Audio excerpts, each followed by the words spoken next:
How do we start this? I don't have any accents today. Welcome to Predators. Yo, I'm not doing the intro. Well, then why did you start doing it? I You just, don't know. I'm trying to give you prompts, man. Trying to get you just started. I'm Yo, keeping this. This is in the Yeah. podcast. God. Yeah, I figured. So, what's up, listeners? Welcome to Predator versus Movies. I'm Alex, I'm Peter. I'm Aiden. and this is a podcast where we discuss and review the latest movie releases. We're going to start off with a non-spoiler review before diving into a deep discussion of the film. Then we're going to ask the most important question: would this movie be better if the alien from Predator was in it? This week, we're going to be reviewing Dungeons and Dragons: Honor Among Thieves. Before we get into it, we have not news, but we're going to react to some stuff that's been happening on the internet. Reaction So, time. Aiden, do you have a sound effect for that? Beep, burp, burp, burp, burp, burp. We're in the 80s with like a modem or whatever it is. Yeah. We're young. We don't know what that is. Anyways, Yeah.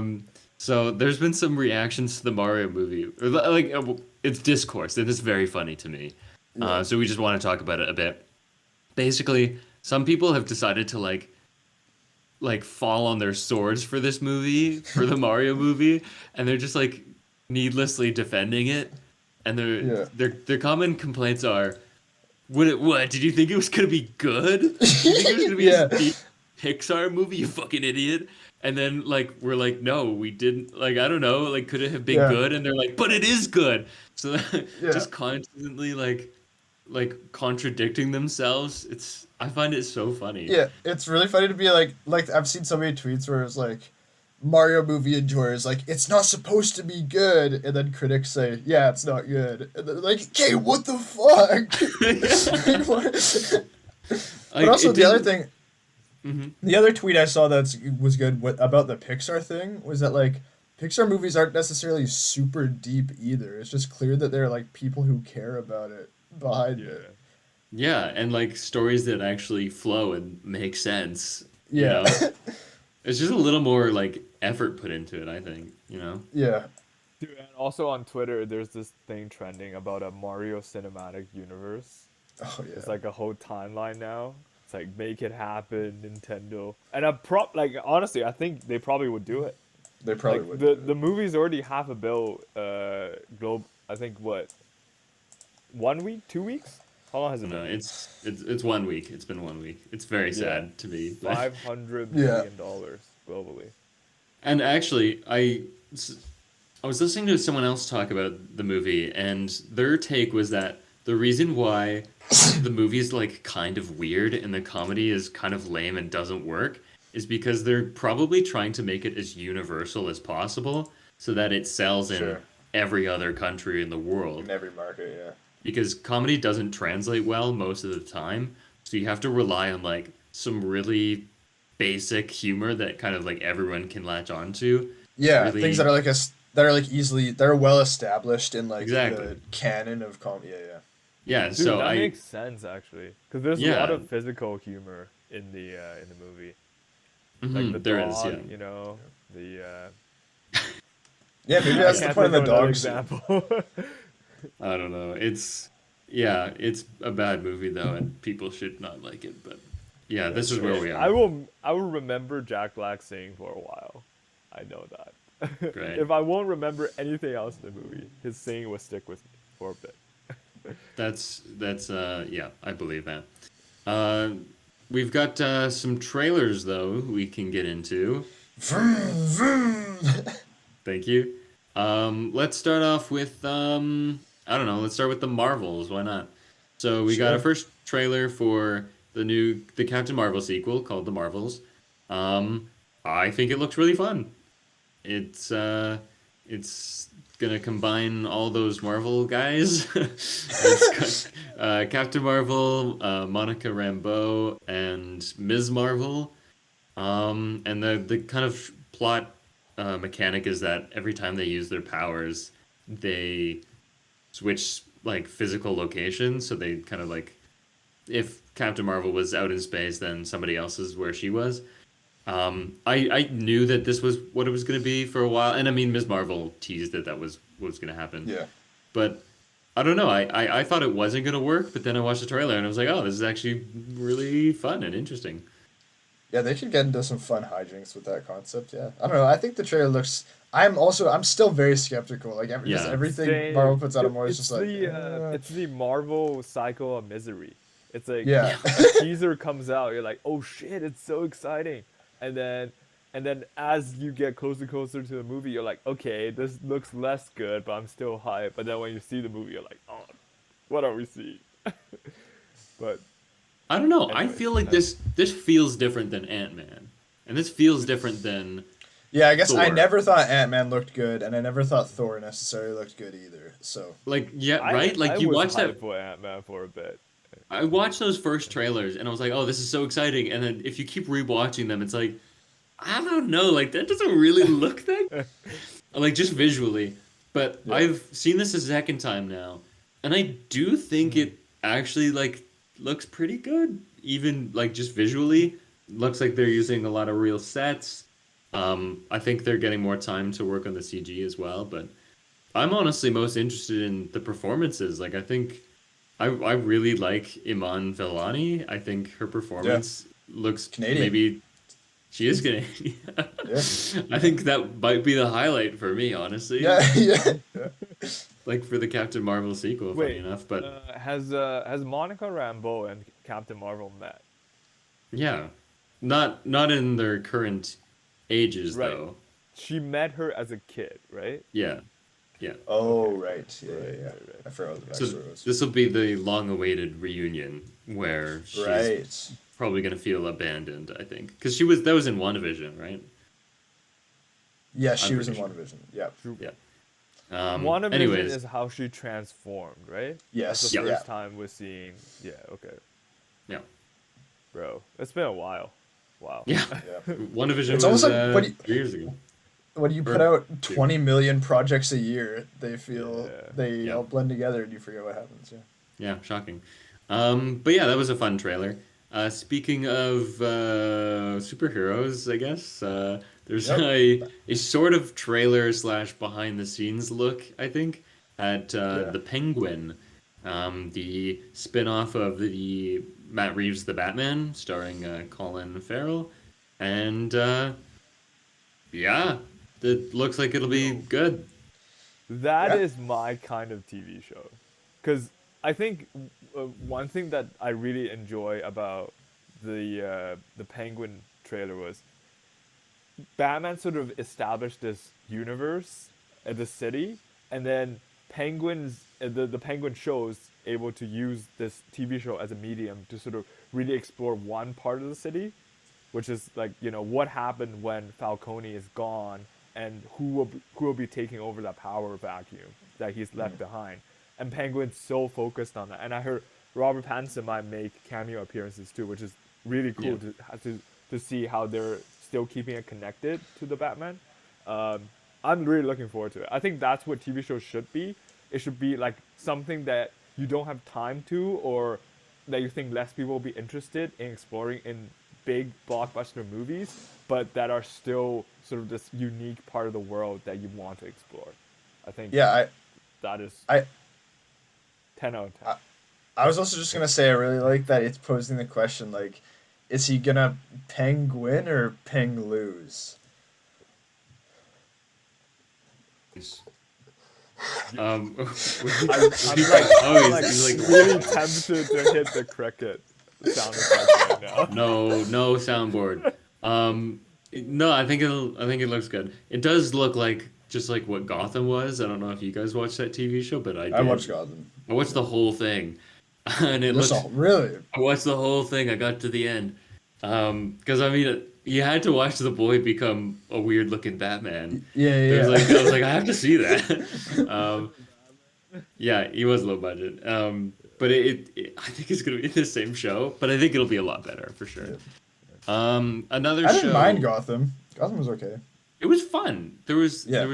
aspects, but it was definitely like a cable show, you know. Yeah. In like the bad ways, but it was fun. Yeah.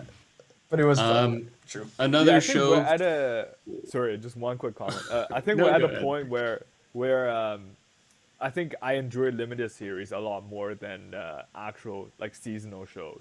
I think limited Yeah, series like I you agree. only get one season, just do your story, get it done, finish, and then we move on, right? So Not like if even necessarily. Mandalorian was a limited series, I like limited series too, but I think just shows that kind of treat each season like a limited series, or in the sense yeah, I that agree, I agree, cable I agree. shows Yeah, cable shows used to be 22 episodes, which is just like so much. And I Yeah. think when you kind of like restrict that time period and lengthen each episode, it's just so much better. a So I lot disagree. tighter. Yeah, for you sure. disagree? I completely disagree. I don't think that really matters. I think like there are so many examples of great shows that took the 22 episode formula and like did great things with it. Like to be fair, like the 22 episodes like that was generally that was like the 20-minute like the half hour Yeah. time slot shows that did that. And so like if you have a good enough concept that can be fleshed out and is replicable enough for season after season of it, then you can still do it well. Like look at like any sitcom. You know what I mean? Like sitcoms aren't now bad. You know what I mean? Like and also like I think like the case of the Mandalorian is another good example where it's like if they just took that show in a slightly different direction, they could make 10 seasons of that. Cuz they could Yeah, I just don't, have they could have Yeah, Mandalorian just go to different places, and I don't think each season would even need to be a story. It could just be him doing things. Like I it's a good replicable concept. I don't think The agreed. Mandalorian is bad because it's not a limited series. I think it's bad because the people at the helm are not Right. doing their jobs well. But I just meant like for me personally, I just tend to prefer the ones that are more like limited series. Even so, like even like the White Lotus, right? Like that's something Sure. that kind of was a limited series and then just got a second season. But anyways, Was a speaking of other completely like shows, almost Yo, yeah, I but want to Why move Lotus got on. new Why Lotus got new cast, right? Yes, it Like I did. think Yeah. only It's an anthology. It's Yeah. an yeah, anthology, isn't it? yeah. It's like Aubrey Plaza stayed and then no one else stayed, right? Well, she wasn't in the No. first season. Oh, she wasn't in the But first. she's in the Gotcha. No, it second. was Yeah. Jennifer Coolidge who stayed Yeah. between seasons. Uh, Anyways, speaking yeah, of let's series move on. for Max, Just Yeah. Max Just dropped the Max. HBO. It's Yeah. cleaner. I saw the clip from the Social social network. network. Social Yeah, network. yeah. Yeah. Drop the HBO. It's worse. Yeah. There's a Park Chan Wook is going to be doing a series. He's the director of classics such as Old Boy, Decision to Leave, um, crazy awesome films from that Yeah. guy, and it's about a Vietnam spy, I think, and I think so. he's come to America and he's being a spy and stuff. And Robert Downey Jr. is in there 4 times. There's Yeah. 4 different characters he's playing. This looks really fun, and I really like Park Chan Wook right now, and so I'm very interested as to what that is going to be. Yeah, I feel like I didn't really need to watch the trailer, like just based off of like coming off a decision to leave. Like, yeah, sure, I'll watch it. Like, Exactly. yeah, you got me. Dude, I'm on the same boat. Like just by watching the trailer itself, you're like, okay, I'm somewhat impressed. But then when you hear that it's by the same guy who did Decision to Leave, like the guy can do a good mystery, good like thriller type film. So in Park we trust. Yeah. Because yeah, no, it's funny. Like when we talk about Park Chan Wook, who's like a really renowned filmmaker, and all Yeah. of us, our only reference point for him is the most recent movie. We're like, That's yeah, all I've Decision to Leave seen. is really That's good. all I've seen. But it was Yeah. really good. So yeah. Yeah. Other things that had trailers. There's a movie called Sanctuary. It stars Margaret Qualley and Christopher Abbott. I don't know who made it. I'm looking that up now, but it's like um, a. I think it's a movie. Wait, let me check. Actually, It's a movie, I think. yeah, it's a movie. Uh, okay, so it's by a guy named Zachary Wiggin, who I do not know. Nice. Nice, yeah. But it's like looks like an erotic thriller basically, which we don't get enough of these days. But Margaret Qualley is a dominatrix, and Christopher Abbott is like a CEO, and she decides that she deserves like half of his earnings because of like he got a job because was more confident thanks to their time together, and then she starts like messing with him. She says that she has like a camera recording all of this, and she'll leak it to the press if he doesn't do it. Like basically blackmailing him. Um, I am like so interested in this. It looks really good. The camera work, like there was some of those like Yeah, sure. Yeah. the Dutch angle stuff. I was like, man, I like this, and I like Krista Rabbit a lot. So, what did you guys think about this one? I just thought it's interesting because from the trailer, it looks like it's all gonna take place in like one apartment or like one hotel room. That's Is very that right? possible. Yeah, Like, I It I looks didn't like catch it's that, true. but Yeah, I yeah. agree. yeah. Yeah. So I I just agree. like I always find these type of movies very exciting because you can't really make the movie exciting by switching the environment. You have to make the movie exciting by making things happen within the environment and characters doing stuff. So I think that requires a lot of work from the director to make it interesting, and the Yeah, fact like the that whale. Yeah. Yeah. eh, I mean, hey, well, it was okay, but hey, it's a wait and see on this one for me, but it looks interesting for sure.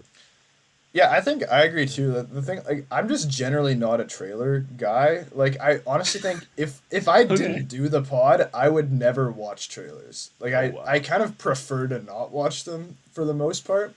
And I think like, yeah, like I don't know, I'll go see dude, aren't it. you the manager of the trailer park though? Yeah, He's the don't manager. even don't open that can of worms. Don't even We're get me started we're on that like, right well, there's more for the trailer park segment. Don't Aiden is even like. Aiden is the So many people are manager, not paying their fees.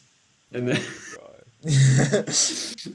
and there's like that fucking loud ass motorbike Don't get guys me going started. around. Oh my Is it a god. gang? They're A gang driving. of It's every week. Every week they drive on in and they're like, "We're going to the trailer park," and then they start like talking about movies or some shit. It's so like annoying. firing their guns in the air. They're on Yeah. their ATVs. Oh man. Yeah. God, I Anyways, hate that. anyways, there was a trailer that Aiden did like, and it's Yes. this is a So, good segue. so Do you want to introduce it? I'll let you introduce. yeah, so this I'm really excited for because it's a movie, it's a horror movie that's coming out, distributed by A24. That's by the guys that I don't know the names of, but they were behind the YouTube channel known as the Raka Raka, which I used to watch in like middle school.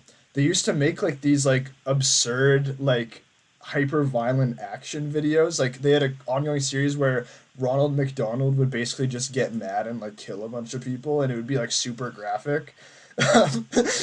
And Watching that in like middle school?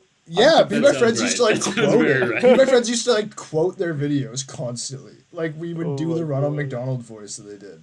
And so I'm really excited about this. I think like they're clearly very creative, like just from the videos I've seen. And yeah, I'm definitely gonna go see this.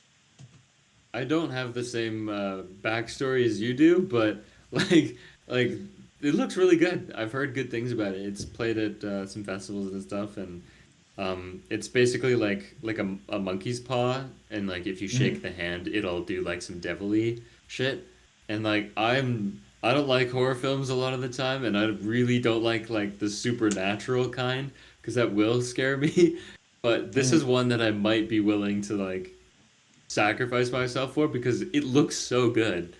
The yeah. filmmaking looks really good, and I'm very excited for this. Peter, did you watch the trailer for this?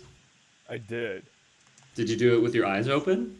Were Yes. you okay? What did you think? You don't like horror movies. I have no feelings towards the No movie. feelings?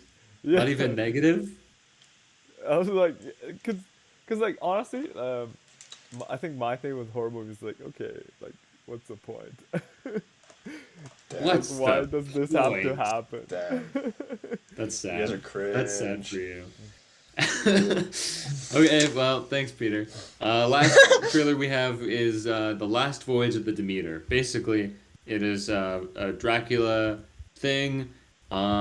It's basically like I think it's from the original novel. There's like one chapter I heard where he crosses the ocean from his home in like wherever and going to Mm. London. And they decided like, what if we made a movie on the one chapter where he's on the boat it's also in Nosferatu, which is the Yeah. one reference point that I have. But I think like for what it's gonna be, like it's just gonna be like kind of like a slasher but vampire action Yeah. kind of movie. Like for what it is, but I think it looks fun. I think it looks like it could be interesting. I think My it was question fun is, too, and I don't mind the concept like of like filling in like an ellipsis or whatever like within a Yeah, story like that's not a bad idea, and I think yeah, I mean this is the kind of movie that I go see all the time, so I definitely will go see this. Like I this is the thing I love to go see, but yeah, so my question is, will this be like sort of like heroes defeating him at the end? But is he has to make it to London, right? they're not necessarily I- shackled by what By yeah. the happens in the story. book. Yeah, yeah, true, true, I true. have a good feeling that the heroes will prevail. It seems like one of those movies. I don't think this is a sad ending movie, but I could be wrong. Maybe this is the origin story for Twilight. Mm, yeah, Yeah. maybe Uh, anyways, Aiden, I think we watched a movie this week. we sure did. We watched a movie known as Dungeons and Dragons: Honor Amongst Thieves. It's directed by Jonathan Goldstein and John Francis Daly, who were in Freaks and Geeks. It's Oh, really? screenplay. Oh. Yeah, they're the kids. They're the geeks. There are two of them. So the freaks and the geeks. They're both. Yeah. They're all characters. Um, Yeah. yeah. Screenplay. Oh, okay. Screenplay by Jonathan Figure Goldstein, it John out. Francis Daly, and Michael Gillio. Story by Chris McKayen, Michael Gillio. Uh, Starring Chris Pine, Michelle Rodriguez, Reggae Jean Page, Justice Smith, Sophia Lillis, Hugh Grant. The DOP is Barry Peterson. Runtime is 2 hours 14 minutes. Budget is 150 million. Thank you, Aiden. Chris McKay, you might recognize as the director of both Renfield and the Oh Lego really? Batman movie. Yeah. Oh. He hasn't done a lot of writing. This is like I think maybe his first writing thing. At least Wikipedia seems to believe so. Um, interesting. But he didn't do the screenplay. He just did like story like He just TV did story stuff, I apparently. guess. Yeah. Yeah. Anyways, we have a little game we play. It's called Predacritic. There's a website called Metacritic, and critics' scores of the movies are averaged out of 100. If it's 60 or above, it's green. If it's 80 or above, it's must see. If it's like 60 to like 45, it's yellow, and if it's below that, it's red. We are going to guess where this movie doth land, and the Mm. first person to guess is. Oh no, it's me. Okay. Yeah. Yeah. Not No. me. Um. Please stop. I'm getting so many messages from fucking Discord. Um. Okay. So popular. We're all gonna have different takes on this movie, but I don't think this was that good. It's like better than most kind of like IP movies these days, but not that good. So I'm firmly believing that it will be in the 60s. They might go kinder on this one. I'm feeling 63. That's where I'll go. Mm, I feel mm. 63. I don't feel 63. Um, I'm not that old. Peter's going next. Oh yes. Okay, I really like this film. Sorry, we're not in the non-spoiler reaction yet. I think it's a great movie. 70 something probably, 75, 73. Mm. Um, I'll go 75. I think it's pretty good. Okay. I am gonna split you guys down the middle, not just because I'm playing the game, but also because I just genuinely think it will fall in that range. So I will go. I'm feeling like I'm feeling 69. 69 is what 69. I'm going. Peter, what did you say again? 75. Wait a minute. Wait a minute. Wait a minute. What's that? 69 and 75. Is it between those? 69. Nice. Nice, Aiden. Big, That's the number. great number. I think we have a tie. I think you tied. It's 72, which I don't. We've never had this happen before. Those Rock, are paper, both scissors. 3 apart. Yeah. Yeah. So we got to figure out a tiebreaker. How do we want to do this? We have to guess something Um. else. You ready, Aiden? Wait, do you know the Rotten Tomatoes score, Peter? No. Do you know it? Oh, Okay, I don't know that's it a good either. idea. Let's guess That's a that. good Let's guess idea. that. Rotten Tomatoes. Bro, we can just rock, paper, scissors. No, Rotten That's the Tomatoes. dumbest That's not. possible It's thing. an I audio hate that. podcast. Okay. You are going to guess what the critics' score of Rotten Tomatoes is. Okay. Okay. I am. Um, sh- I went I'm last, so gonna I go can go first. first. Yeah, Yeah, yeah, I can yeah, go that's first. fine. okay. I'm gonna go for Rotten Tomatoes. I'm gonna go 80. Okay. So you went up by 11 points. I should also went up. I should also go up. Those are not even close Uh, to the same metric, I will say. Like, Yeah, the they're way very. they Rotten score those Tomatoes things are is. so different. Yeah, yeah. Yeah, Rotten but Tomatoes is Aiden almost always guessed gonna be higher. 69, and then he went up to 80. So because I have no idea what Rotten Tomatoes score is. Oh, So I'll sure, also yeah. go up by 11 points. Oh, okay. 75, I don't think. 86. Okay. Peter wins. Oh, It's shit. the score is 90 on Rotten Tomatoes. Oh, really? 90 for critics. Yeah. But to be clear, Yeah. Dungeons. Rotten Tomatoes is like the percentage of people who liked the movie. Yeah. Who gave So- it above like 60 or something? Yeah. So it's Yeah. not like saying that it's a 9 out of 10 movie. That's not what it's saying. It's saying like 9 out of 10 people enjoyed this movie, which is a different metric than we're used to. But 72 on Metacritic is, to me, crazy. I think that's It's too high. It's a bit high for me, but That's I don't know. What do you guys think? that's right around where I'd put that. Maybe a bit lower. I don't know. Right around there. Peter? Oh, I agree with the score. Of course you Think do. of anything. I think this will be a good episode where we have very different opinions on this movie. So, Yeah. Yeah. I think we're at that point where we're going to do our non-spoiler reaction. So, Peter, as the winner, you get to go first. You get to tell us my what you thought about God. this movie. It's been a while, guys. I'm going first. Okay. Yay! Good job. And for the movie that, you love. So, Yeah. this Okay. is- I enjoy this movie. So I do play Dungeons and Dragons on the side, but I'm not like a veteran player by any means, and I've had 10 sessions so far, maybe less. So I do know some of the things that they're referring to. I'm very happy that the references that they're throwing towards the Dungeons and Dragons tabletop games did not overshadow the movie in any ways. Like, you can enjoy the movie as just a regular moviegoer, no problem at all. It's just you will pick up on some really neat little references here and there in the dialogues when people talk. I think it's just a really well done fantasy movie. Like, you have characters that are super charismatic.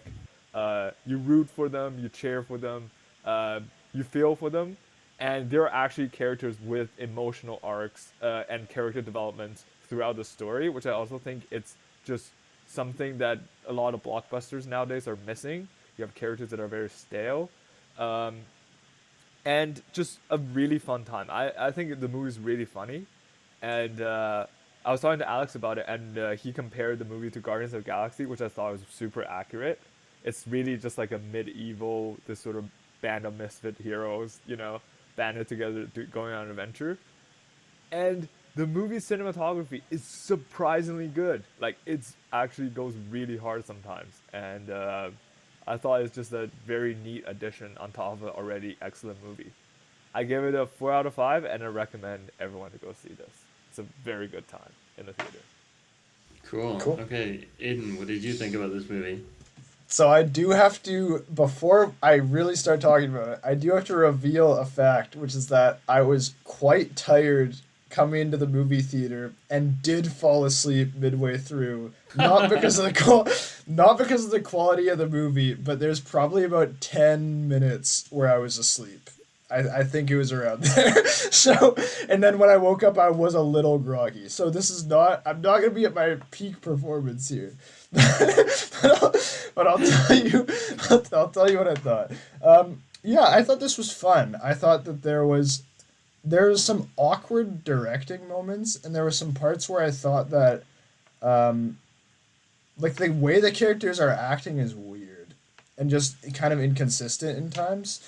But I really like that a lot of movies that have like magic in them wind up doing like really lame things. Like they don't really utilize the magic in like a fun and creative way. But this movie actually like has multiple sequences where it's like, oh, that's fun. It's cool that they would do that with this thing. And I do really appreciate that this is a movie that while it doesn't work for me super well, it's clearly that like people that wanted to try new things and and mess around and have fun and like they cared about this made this. Like I think that this is probably I haven't reviewed it rated on Letterboxd yet. This is probably either 3 or 3.5 stars for me. But one of those, but it's like the best kind of that because it's just like that because some things work for me and some things don't work for me instead of it just being like a bleh whatever. You know what I mean? So I really do think people could get a lot out of this. I did have fun watching it. My sleepiness was not due to the movie. I was just very tired. Um, but yeah, that's my score. Cool. Okay. My turn. I actually have a similar story. Like I was really tired going into the theater as Yeah. well, but not because it was late or anything. It was because I this is just some fun personal news. I got a skateboard for Christmas and I was Oh, like, I'm gonna nice. skate to the theater. Bad idea. It's a bit far for me and it was windy and it was cold. And when I got there, I was like drenched in sweat and I was like, Yeah. this is gross. I feel gross and I'm Winnipeg like, sidewalks too. I'm exhausted. Oh, they're terrible, and there's so much Did Yeah. you skate sand. back? That's my question. No, I was like, can someone pick me up? Can someone pick me up, please? I don't want to do this. It's just too far for like a beginner. So, That's anyways, awesome. I do enjoy it though. I'll get into it more, but not in this podcast. The movie though. Okay, so this is like there's a particular kind of movie that is this, and I'll try to think of some uh analogs or like some similar films. Like the ones that come to mind are like the Fast and Furious movies, the Jurassic Park movies, like the kind of films that give off the same corporate IP energy. Now, like this is very similar to Marvel movies as well, but Marvel movies have a very distinct separate thing going on. Now, that being said, while is part of that world, I do think this is better than 90% of them. I think this is a good version of that. However, I don't think this was like a great movie. I liked more than I thought I would. I kind of went into it with like a sour attitude. Like watching the trailers, I was like, well, this doesn't look like it's for me. It's the as much as the directors clearly wanted to use physical locations, there's still like a lot of CGI and kind of like the audience tested dialogue that is just like Mm, not yeah. really for me. So I don't know. I was just kind of like, this isn't gonna work for me, and more of it did than I thought it would. But it is what it is. I think the characters weren't as well fleshed as they could have been. I think there's something missing for me. While it works functionally, I don't think like there was quite as much heart as maybe it thinks it has, and there's just maybe like some issues with like character flaws. I think it's very plot heavy, where it's like, okay, and then we have to do this, and then we have to do this, and then we have to do this. Like we have to do as many things as possible. Kind of like this is the next thing we have to do, and not quite enough causality for me. A lot of introducing concepts that are, I'm sure, players of the game are familiar with, but you have to just introduce every single thing for movie audiences. But I mean, like the direction is fun. There's a lot of comedy that I actually did get a chuckle out of that I found funny. But yeah, I like Peter kind of stole my thunder. I do think this is just a lesser version of Guardians of the Galaxy. I think everybody has been trying to rip off those movies since it came out in 2014, and no one has been able to do a better job than that, and I firmly stand by that. I Okay. think no, it's my turn. I think they try to create a dynamic of characters that are almost identical. You have the loser white guy who's dumb and makes the plans. You have the strong woman who those two have a relationship. This one's platonic, thankfully, but you have the person who doesn't understand figures of speech, and then you have like some they switch out the other ones for some more interesting things. But like the transforming person who's like the heavy, right? Like there's it's always the same, and they're like trying to be funny, and like it's a lesser version of Guardians of the Galaxy, which is a movie that I hold near and dear to my heart. So, I gave it a 3 on Letterboxd. I think it's like a good 3, but like I think it's just I don't know. It could have been a low 3.5. Like that's I'm kind of on the fence there, but um, and would I recommend people go see this? Like probably not. I think if you want to go see this, you would. And this is just something that I personally would not really like endorse. But like is like if you just want to have like a good time and if you like this sort of thing, like yeah, sure, whatever, it's fun. So that's kind of my take on that. Mm. Um, but But we're kind of in the same score range, but I feel like for very different reasons. yeah, I feel like a lot of the things that didn't work for you, I feel like I'm gonna actually kind of endorse fully. But interesting. we'll Well, get we into can get it. into it, Jinx. So we have a spoiler warning now. Pew, pew, pew, wee, woo, woo.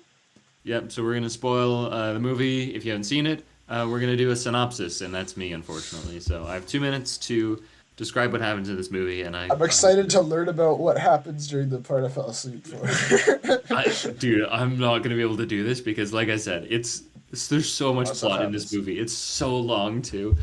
Oh my god. Okay, 3, 2, 1. Here we go. So basically, Chris Pine and Fast and Furious girl are in jail in like prison because they were thieves, and then they escape jail by kicking a guy out the window, and they go back to their lives to try and find. Chris Pine has a daughter. His wife died because he stole from the wed wizard, but we're not supposed to know that yet.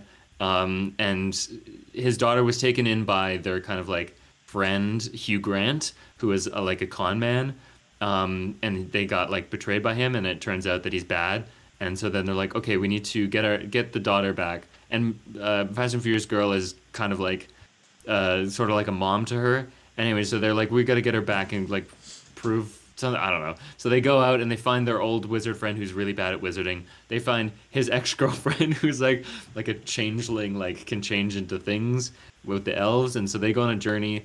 They want to steal. They want to steal the thing that brings a person back to life. Like that's the MacGuffin. And so they need to get into a vault. They find out. And to get into the vault, they need a magic helmet that turns off magic. So they got to go find that, and then they find Reggae John Page, and he takes them to hell, or like a hellish kind of underground place with a fat dragon. And they get the helmet and escape the fat dragon. Oh, also there's a red wizard who's like manipulating Hugh Grant, and they come back and they try to steal the thing, and then it doesn't work because something. And there's a tournament and they fight in the tournament, and they're like, "Psych, let's not fight in the tournament." And Hugh Grant tries to escape with the treasure because he's a con man, and he has given his power over the kingdom he owns to the Red Wizard, and she just wants to kill everybody and make everybody dead minions. And so she almost does that, and then they stop her. I have Wait, 10 Aiden, seconds left. Aiden, I'm curious. Which part did you miss? Like, When when did you so fall asleep? when they go into the hellish world, I was awake for like the first part of that, but No, you missed some of the best I jokes. missed like almost No, like the dragon thing. I don't really know what you're talking about. I have like a Okay, vague memory of that. I can go more Wait, descriptive. did So, you hold But on, one more question. I Did woke up as they were like leaving that world. There was like water. I remember water, and then they were no, and so then they weren't there anymore. okay, there's so a here's what funny happened. joke in So there. they get to the world, the underground world. Did you see the brains? No. Oh my God. So Yes, they I get did. in. No, I did. Yes, I did. Okay. Yeah, just forgot about that. Yeah, yeah. And Chris Pine's like, Yeah, and I oh, saw the that's bridge awesome. collapse too. I saw the bridge collapse. I saw that gag. I Yeah, yeah, hated yeah. that joke so much. Okay, so they get It's across so by true. using the portal gun, which was Yeah, just yeah, I saw that. Saw that. Saw for me, I that. was like, what are we doing? So there's a portal gun. They get across. They get the helmet. Then I think next what happens is they realize the Red Wizard guys have followed them, and then they just fight. But then they realize after they've killed all of them that they're dead already, so you can't kill them, and they're back to Yeah, they life. just res And themselves. they start chasing them, and then they find the dragon, who's very, very large. He's like that fat dog, like Obi, the dog. It Okay. was so funny. Um, So it was on an incline, so they were sort of climbing up to leave, and then they realized it's actually a dragon cave on top, and the dragon's too fat to fly. So the dragon just slid down these like are a it's like a slope on a mountain type of thing. yeah, Just these are slid details down, that don't matter. and then the You're dragon getting also too specific. cannot breathe fire. Like he was just like giving out sparks either because he's too fat or something. I don't know. He was releasing And like that's a how gas. they. Yeah, and then Yeah, I they think just so. use That's the fine. the finger flame trick to ignite the gas that he's releasing to get out of because he like he chases them into a cavern where they're stuck and then it's on a Yeah. whatever. It doesn't really you miss nothing. And it's funny that you say that because a pod that I listened to said that someone had missed that part too. They had gone to the bathroom for that part. That seems Oh, to be really? like the most skippable part of the movie. No, I like my Joke my in the falling movie. asleep had nothing to do with that. It was just that I was in the nice theater with the nice seats. I won't say what it's called, but I was in the nice one. I was reclined back. Yep, that's the Yeah. one. I was reclined back, and then I sat up after that, and then I stayed awake. But yeah. Yeah. Right. Peter, what were you saying? There's something weird with Discord where if you try to cut someone off, you only hear one person. So Oh, I just said like some of the funniest jokes of the movie was in I there. don't know In what that jokes part. you're talking about. Dude, oh my god. Okay, so Reggae John Page was so funny. I loved him. He was like even though he just appeared very briefly for like 10, 20 minutes. He was so funny. There was like someone calling like one of the guys, one of the bad guys, oh, you son of a bitch. And then Ricky John Page is his affliction because his mother was condemned or something. And I didn't realize what he was talking about for a second. Then I was like, son of a bitch! Oh my god, that's so clever. That was so funny. Yep. I don't remember. I was guys- asleep, but I will say that one of the jokes that I thought was really funny, although I didn't like that they pointed to it so much, was when he's walking away on the Oh my beach God. and he walks in a straight line and then he walks over the rock. I thought that was really funny. I That's- probably could have done without them saying, like, commenting on the joke as much, but I still thought it was funny. I think some of the comedy Hilarious. they overdo it because I was like, in theory that is funny, but I got a nothing reaction from me, and I think you're right because they were like patting themselves on the back too much with or like pointing it out too much, which I think some of the comedy fails because of that throughout the movie. I really didn't like that character, Reggae Jean Page. That was like the clearest ripoff of Guardians of the Galaxy. He was like the Drax, except he's hot in this one, and that felt the Yo. cheapest to me because we have been doing like think about it. We have been doing the character who doesn't understand figurative language References. Yeah, for yeah. years. There are For a so long many time, yeah. Drax characters, and it's really boring. It's so I frustrating don't. because Who are like, you? Who? Like who? I can't think of specifics, but I do know like this has Exactly. been. Well, I'll just look it up because like just because I don't know, like I know that I've seen it a million times and I find it so annoying.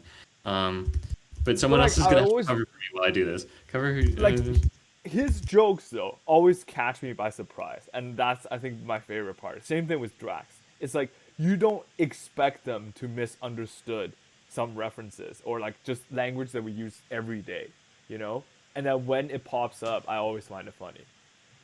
Okay, so I've got what is this called? tvtropes.org, and so I will find some in here. I'm gonna try to find ones that are modern, but it mentions Drax like right at the beginning. It's not even the first one that does that. Like there's films much older than that mention it. But Drax probably just popularized it. Yeah, I don't know. I Yeah. also like the character is like, but he's also like the super honorable guy, and that's not what Drax is.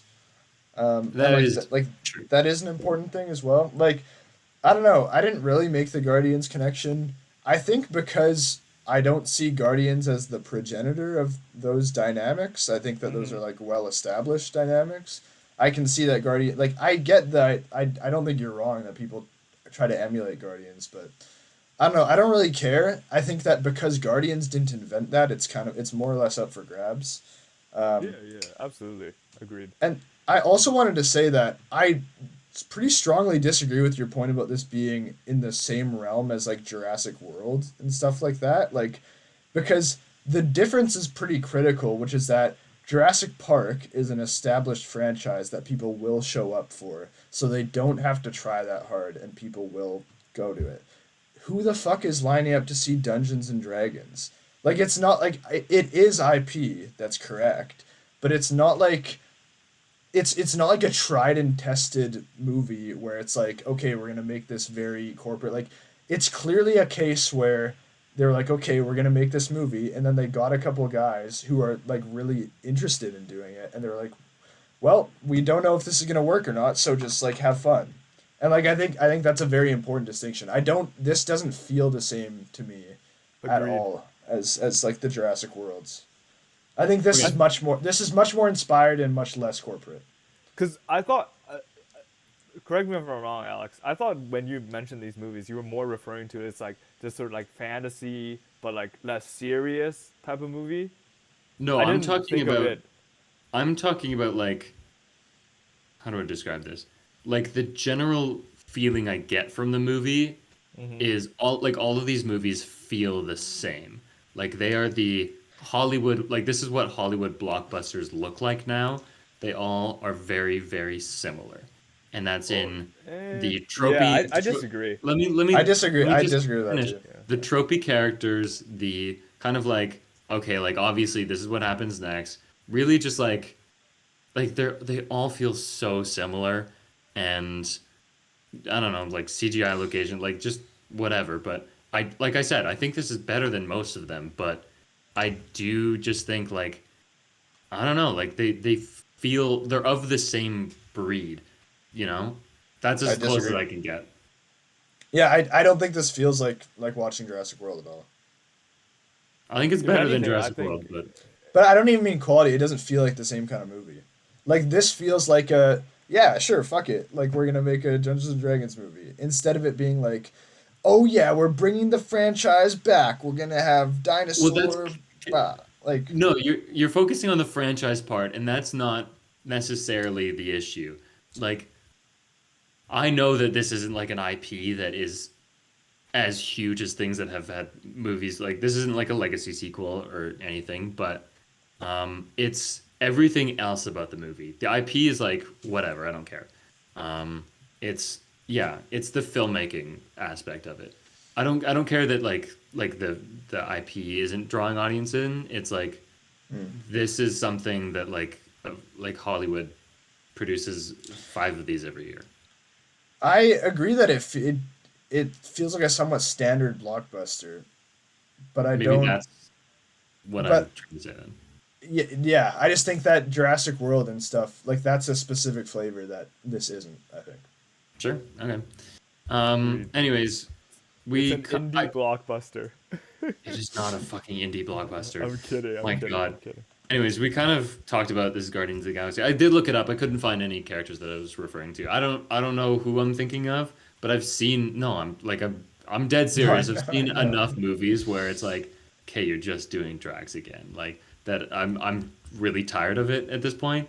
And I do think that the dynamic of the group is really just the same as Guardians, but I won't get more. You'll just hear more of the same from me. So why don't we, as we always do, Yeah, I don't really agree with that either. But yeah. okay, why don't we talk about our favorite parts? Why don't we like doing that? So let's Favorite talk part. about our favorite parts. So who has the Okay. favorite part for me?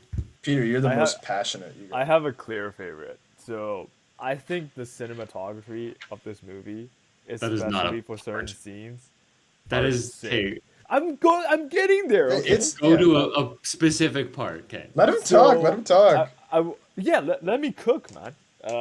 So I want you guys to recall back to when they first hired Doric, which is the shape shifting girl. Yep. So so she was first at first a fly, and then she got caught, and then she had to escape the city. that whole sequence, that was a one shot, right? Like I don't think there were any cuts there. Fake oneer, yeah. Yeah, Oh, but is well, it it's a when? CGI. It's a Are you CGI talking about oneer. when So she's first spying on him? yeah, yeah. So she That's was my first a oneer fly. point. Yeah, Hmm. she's first a fly, then a deer. No, and then a cat, then a deer. Blah blah blah. Transform. That was so smooth, and that was just really sick to like see, uh, different animals traversing the city, and like it makes sense as well from a character perspective. Like she would do that to help her escape. So I just thought it's like everything working well together. That is like I think that's why I like this movie much more than a standard blockbuster. It's that it has these moments where everything just come together, cinematography, character, plot just comes together and it works so well. So that's one of my So favorites. I will say that is down as one of my points as a negative, though. I don't like that Really, part. I I I I actually loved it. strongly disliked that part. I thought like I don't think that should have been a fake oneer. It's not a oneer. It's a fake one with very obvious digital stitching. Yeah, Like yeah, yeah, I think it's just it's too clear where the cuts are for it to really matter, and it's also like the CG's kind of rough for some parts of it. Like especially when she's like I know that's not the main point, but like when she's a deer at the end, like it doesn't look great. But I think I don't think the decision to go oneer like was good. I think that made it feel like cheap, and the rhythm of it didn't quite work for me. Like I think that sequence could have been a lot better if they just filmed it with cuts and stuff like that. Like not that. Um, yeah, I wasn't a huge fan of that segment. That's very interesting because this is. I think we are just going to be on opposite ends of the spectrum here, Aiden. Of being like we agree that the movie is like a 3 or 3.5, but we have different takes. Like that sequence, it's not like it wasn't the highest part of the movie for me, and I do know what you're talking about. Like I thought the deer looked terrible, but and was also like a very obvious joke. I was like, No, you've I brought think that the that was kind deer. of funny. I think they brought the deer too early. I think it should have been the last thing, like as like get through the Sure, gates and then turn into a deer to escape into the forest because then it's like, oh, see, she did turn into a deer. It's like way at sure. the end, like after it was relevant. But anyways, I think the scene, like I found the oneer to be like, yeah, sure, like it works. I know the digital, it was very obvious, and I think this might be your like your camera guy like No, upset. but it's also just like it's not a good oneer. Like, and I don't like the energy of it is lacking. Like I feel like it misses the point of doing like a oneer, which is to have like a really like kind of kinetic, free flowing sort of sequence that feels kind of like unbridled by like the camera has to, you know what I mean, like like everything's moving and we have to catch up to it and stuff like that. And I just feel like it felt like they were just trying too hard to jam square pegs into round holes here to like make this work, and I don't think it's a Huh. well executed one at all. Okay, I mean, this isn't surprising to me that they did this because having seen Game Night, which is their first film that did very well, it was a comedy. There's Yeah, a sequence where they do a oneer that one is a very good oneer, where they're like playing keep away with like an expensive like one of those ornate eggs, and yeah, so yeah. that is a That's funny. very good, very well executed oneer sequence. So I know, like I agree that it doesn't reach those heights, but it seems like this is like their thing. Like Hmm. these directors like to challenge themselves with camera movement and stuff like that. So like I applaud them for like doing what they like. I think I do disagree. Like I think that it does kind of fit the scene. I think the oneer was not a bad choice. It does feel like, oh, I'm getting like chased around and like I think it works. I think most of the time their flashy camera movement and their like direction fits the energy of the scene. Even What? if like But I don't think the camera works even that flashy in this.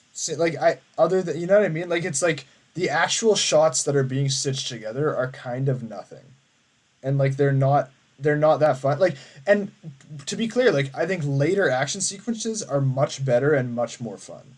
Like when they're hmm, fighting the Red Wizard at the end, I think that's a much more fun action sequence. Um, yeah, and I think like and it's filmed with cuts and it's just it's staged better. Yeah, I don't know. We don't have to beat a dead horse with this. I didn't like Yeah. that part though. Wait, that's funny because I actually like that less than this scene. Really? The final Red Wizard action sequence. Interesting. Aiden, did you have a favorite part?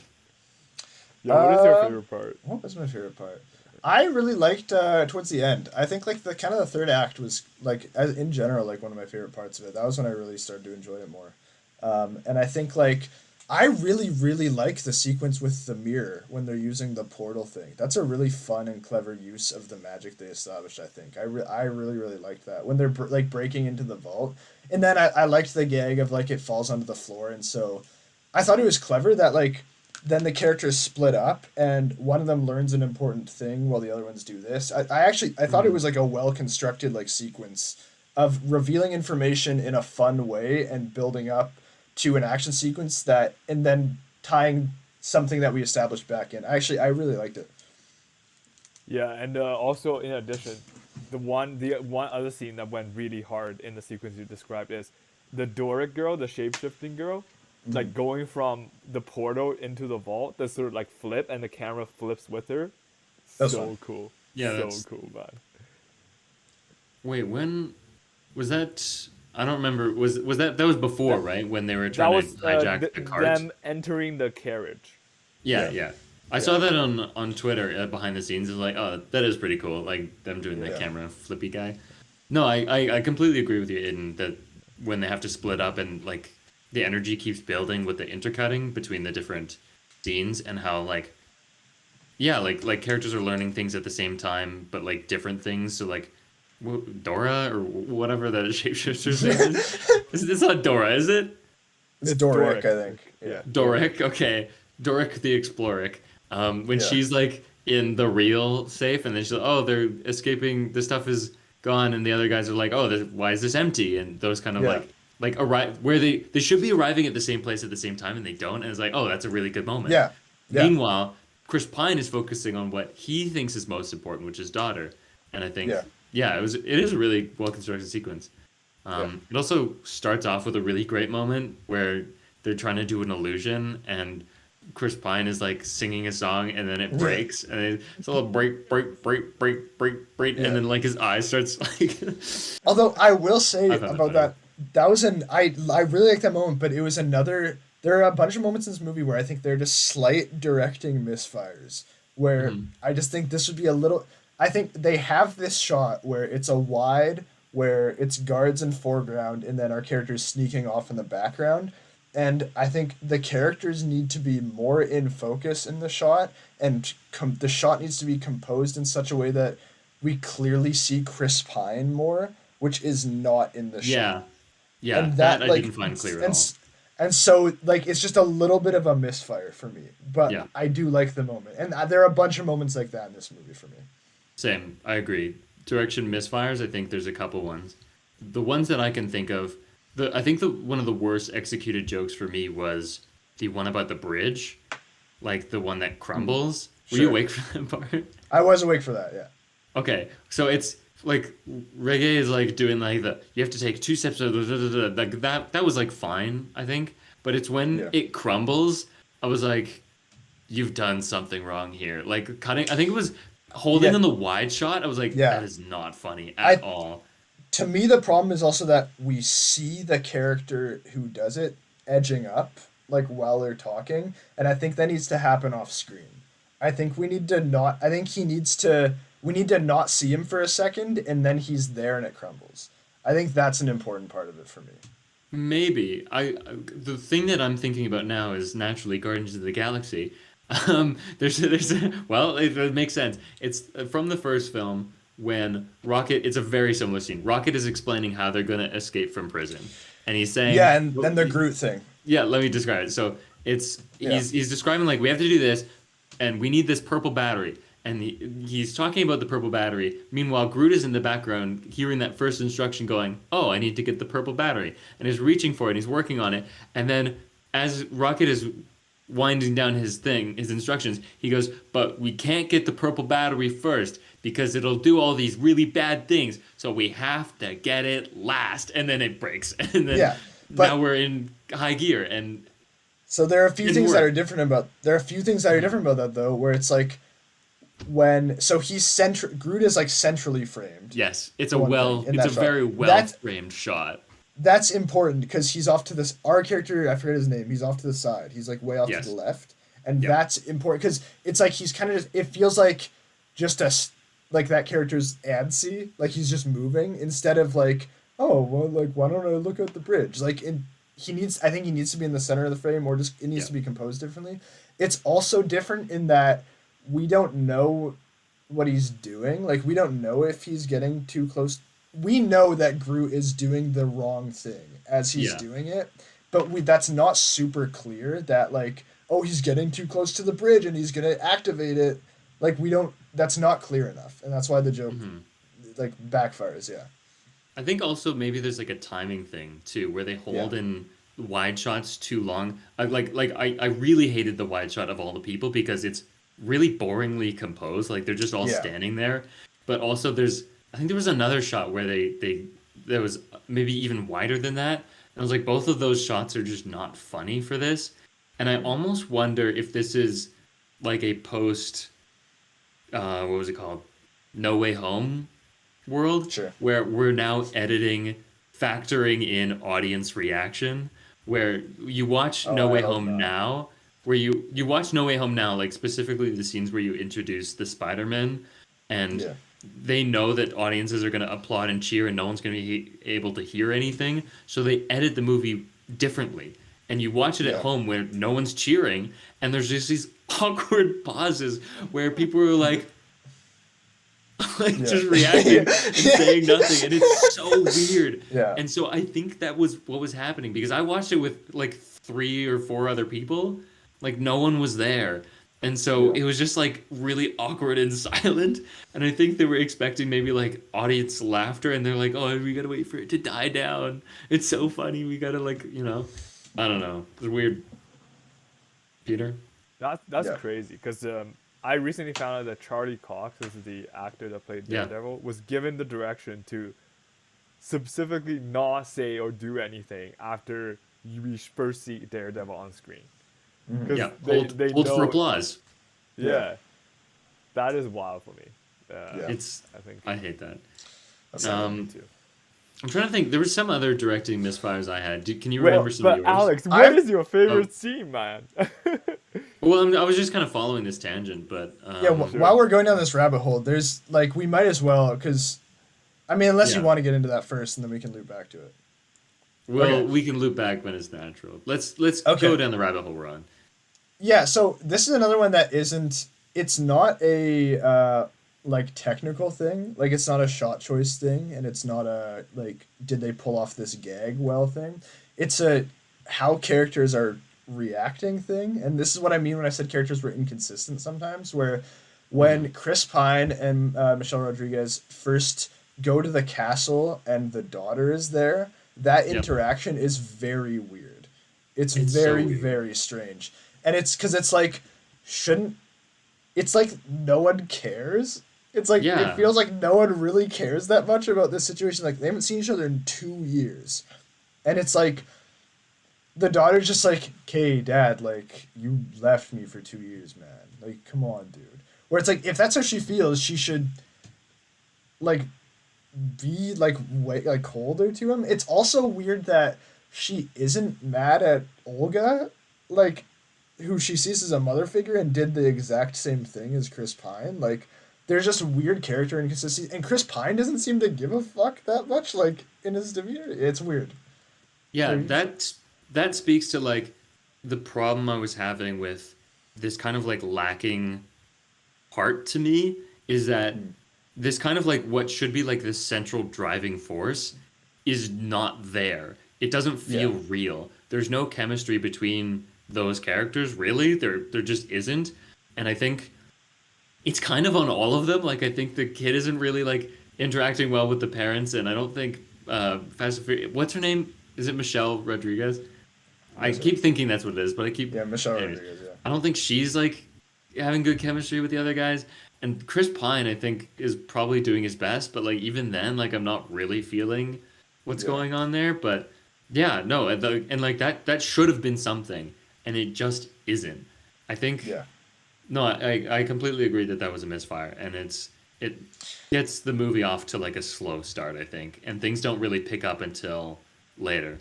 Yeah, I completely agree with that. That it wasn't until like fairly well into this movie where I was like, oh, okay, yeah, yeah, yeah. I was like, yeah, like we had to get there. I also think the way the scene is set up is kind of weird. Like they're just sitting, and the daughter just happens to stumble upon Yeah. them. Like, Yeah. if this is an important thing, like just why don't you build up to it a little bit more? Like it just feels like they should build up for it to be this joyous reunion, and then it winds up falling flat, so that we have like that contrast between expectation and reality or something. But it's just kind of like they just like talk, and they feel like they're like, yeah, okay, whatever, like I didn't mean to leave you, dude, like literally I was in prison, and like like my I was trying to bring your mom back, but like Yeah. instead of it being like instead of it just being more like it's just such a yeah, you're the chemistry is weird, yeah.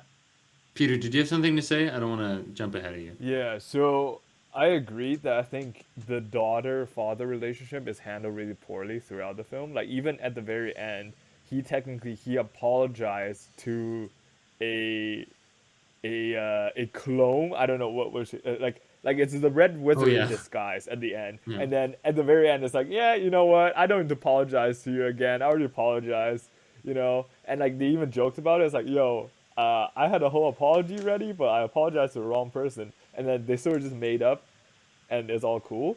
I thought like it's handled really poorly because at the beginning you see this sort of cold relationship between the two, and at the end, not even a full-on apology. Later, they're all just chummy again, Um, but I think like Yeah. Alex, you talked about like the movie lacking heart. I think the movie lacks heart in the way that Chris Pine and the daughter relationship is really terrible. But I think Chris Pine and his longing of being together with his wife again, that really like I think that I think was that works, like yeah. the emotional core for That was me. better. And I really like how they held off on the reveal that it's actually not because he did a righteous thing. It's he arrested the Red Wizard, which is part of his job, that caused the Red Wizards to go after his family. It's because he was greedy and took a piece of gold that sort of led Red Wizard to them in the first place. I really like that reveal. It's like holding off just enough information so the plot can progress normally, but also the reveal hits you both in an emotional way and also sort of puts even more pressure and intensity into the plot. I thought that was done really well.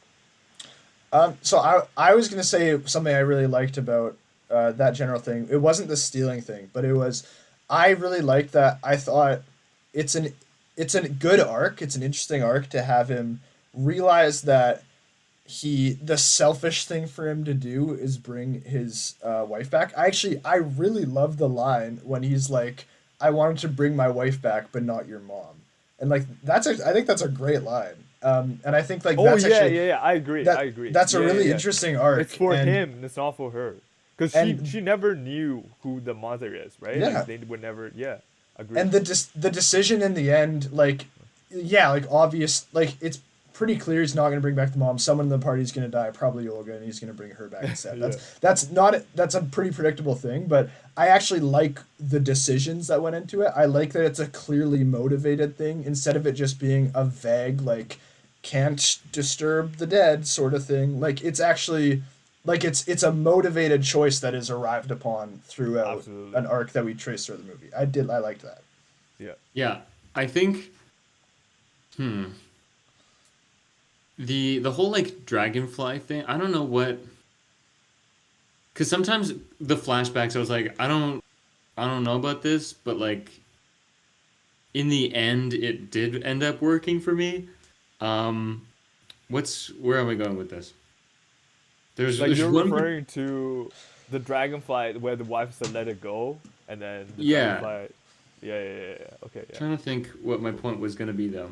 I don't know. I'll just go with what I do remember. So like there's this motif where the dragonfly is like how Chris Pine like remembers his wife, or like it reminds him of his wife because of a moment they had. And that was one of the things that like was probably the most impressive thing in this movie for me was when Olga's dying and he has that kind of like decision, like should I save Holga or should I save, or should I bring back my ex-wife, my wife, my wife. Should I bring back my Yeah. wife? And he sees the dragonfly, and he has to like let it go. Like, I was tearing up a little bit. I was like, okay, that's really good. In a movie that I didn't like very much, I was like, that was a really good moment. Very well done. Kind of like those two options and like just having to let that go. Man, there was something else that I didn't like about this concept, but I don't remember what it was. I will say for that scene though, Chris Pine could not give less of a fuck if Holga died, which made it really cheap. Because he's like, he doesn't like. There's. It would be so much more interesting if he gave a shit, you know. And I Yeah. think it's the other issue is that there's no chemistry between the daughter and Chris Pine, and no chemistry between these people who are supposed to be friends, and Yeah. like really good friends because they've raised a kid together. Like that should mean something, and she is dying and he does not care. Or it doesn't like I'm not seeing him being Yeah. like Hoga Hoga Hoga like you know like there should be like the fear of like losing those two options, but there's almost nothing. And it's really Yeah, just his daughter who cares. I disagree slightly because I feel like it's like there are two ways of grieving, right? Like one is the very loud and pronounced way where it's like, you you know holding her, crying, tearing up, screaming, whatever. But I think this movie sort of delivered it in some way different where it's just he's like, hey, like the magic guy, can you use magic to heal her? But then he just like solemnly said, it's a red wizard's blade, you can't do anything about it. And I thought like that hit me at the right spot, like that worked for me. So I didn't have a problem with that personally.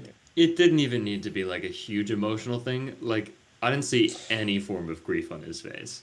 Like Yeah. that's like I felt nothing for Holga dying. I was like, sure, whatever. But when the dragonfly showed up, I was like, oh, that is an emotional, sincere moment that you have built up to. That Yeah. is, this is a payoff, and I feel this payoff. This works for me. Sure. Nothing. The other things didn't. Man, I wish I knew what that point was. Anyways, we were talking about like directing mishaps. I have one. Sure. There's the point where I don't know his name. Magic Boy is like flying in the sky. Why did we stick with his POV? Like, and not like a true Who was? POV, but so okay. Sorry, I need to be more specific. So Yeah. Yeah, he's What what's is the it? reversing. context? Yeah. He's reversing the gravity up and down in his Yeah. magic show, like post magic show and the fight, and he's reversing the gravity Oh, up I and know. down, Yeah. and then he is sent into the sky. You should not have stayed with his POV. You should have cut to Chris Pine and them watching him float into the sky and be like, "How's he gonna get down from there?" You know, like it's Yeah. the wide. The wide is funnier, and also like the straight man, I guess they would be the straight man in that scenario where he's being like really wacky, goofy, and then you're like, oh, isn't that weird? I hope he gets down from there. I hope he's okay, and just kind of like nonchalant reaction to something that is life threatening. Instead, we're put in the life threatening scenario, and then that's like trying to play it for jokes. Also, they just appear on the side of the building like right at the right time, Yeah. and it would have been funnier if you had stayed with them and you'd see them leave the building and just kind of wait for him to fall into frame. Like, I think that was a mishap for me. I agree there, and I also think I agree that in that same scene prior to the stuff that's just happening in like the church is like we don't there's isn't really a shot that's just a wider one of Chris Pine and Michelle Rodriguez just looking at what's happening. Like it's too we're too close on the action once again, and it's like we're cut like most of the shots are cutting off such a significant portion of the room, and I feel like the point of a gravity gag where you're like significantly altering the space of a room, you need to showcase the space of a room. And Yeah, so it's weird that like we were there isn't a there I might be remembering wrong. I don't think there's a single shot where we're just seeing like the whole room. And it's just like Chris Pine and Michelle Rodriguez just watching it. yeah. Also, we never see them on the ceiling. Like, it seems like it's just happening to this guy and Yeah, all yeah, the yeah. audience Yeah. members, and then you just like cut back to them and they kind of like stand up from the floor. It's like, oh. I guess they were also on the Yeah, ceiling, yeah, yeah, maybe? yeah. Because we didn't see that. It's strange. Do you have any other mishaps moment? I have a small one, but like I don't think it's worth talking about. Do you have any other ones? There were other moments, but I don't remember them off the top of my head. Okay. We can talk about what were some good directing moments. I think that's uh, Sure. to be fair to Yeah. our guys. Do you have one, Aiden? Seems like. I do, like off the dome, yeah. Like it's a particular shot where they're fighting the Red Wizard at the end, and it's just a very well choreographed and staged shot where they're kind of all coming in with blows and all using like their various Yeah. powers against him. And I generally really like that scene that altogether, that fight scene. I think that again there's a creative use of like the magic. I like I like the hand thing. That's fun. I like the hands. That was fun. Also, Just repeating the myself. creative use of the environment too. I think. Yeah, yeah, yeah, exactly. And yeah, I like the owl bear just in general. That's fun. And so I like that they brought that back. Yeah, that whole scene felt staged and choreographed and shot quite well to me. Okay, I thought Peter was gonna react strongly to that. Yeah, no, I think that was a good enough scene. I think that particular moment where they're all wailing Yeah. on. I think that is a good moment. Yeah. I liked. There was a different action scene that comes to mind for me. It's when they're escaping the castle, like way at the beginning, and it's the kind of like it's a great. It's not only a great action scene and like good editing, which isn't always the case in this movie. It's also really establishing character, which is something that falls to the wayside. I find a lot in this movie. So it's they're about to be executed by this guard, and Mm. Michelle Rodriguez has found this like brick, and she's escaping, and she's like fighting all the guards, and we keep Yeah. cutting to Chris Pine, who is trying to break his ropes, and he Yeah. can't, and that's all he's focused on because he's an idiot, and that's like what a great moment, one of my favorite moments of the movie, I think, Yeah. because it's just like old school like classic gag that works. It's strong and it works. And also I think they do some like really fun things with that sequence. There's the part where she's grabbed the head of a knight who's wearing like the helmet and is dragging it along like a metal gate and it's going Yeah. ding ding ding ding ding ding ding ding ding and Yeah. like that's really funny. Um There's a really great shot where it's like a somewhat like full shot where she has the brick up and then she smacks it down and brings it up on the guy, and that's a really fun shot too. It works really well with like sound design and just like the execution of it as well. yeah. Yeah, and when Um the action was going on, they actually like. So sometimes you see it from like a ground level, behind Michelle Rodriguez, from Michelle Rodriguez's point of view, type of thing. But then sometimes the camera also does like an overhead shot where everything's captured sort of below. You sort of like it's almost like you're above the market, you're looking down, and I thought that was really creative as well. Mm. Just bunch of interesting angles, looking at the flight from different angles. yeah. Um what else can we say? I think these directors are really good at like they seem to be really into like the practical stuff, which I mean Mm-hmm. I always appreciate. So a lot of practical locations, like way more than I would have expected for a movie like this. Um, and so like that beach was real as Yeah. far as I could tell. I was like, oh, we did a real beach. And some of those like towns I was like, oh, you actually went to a place. Some of the creature design is real, like that fish, the cat, Jonathan. Those are all Yeah, real guys. Jonathan. Right. I Yeah, I like Jonathan. sure. I didn't find that funny, I but I think they designed him in such a way that his face is funny, and that's what sold it for me. Yeah, like The when he bird's was face is down on funny. the ground, he's Yeah.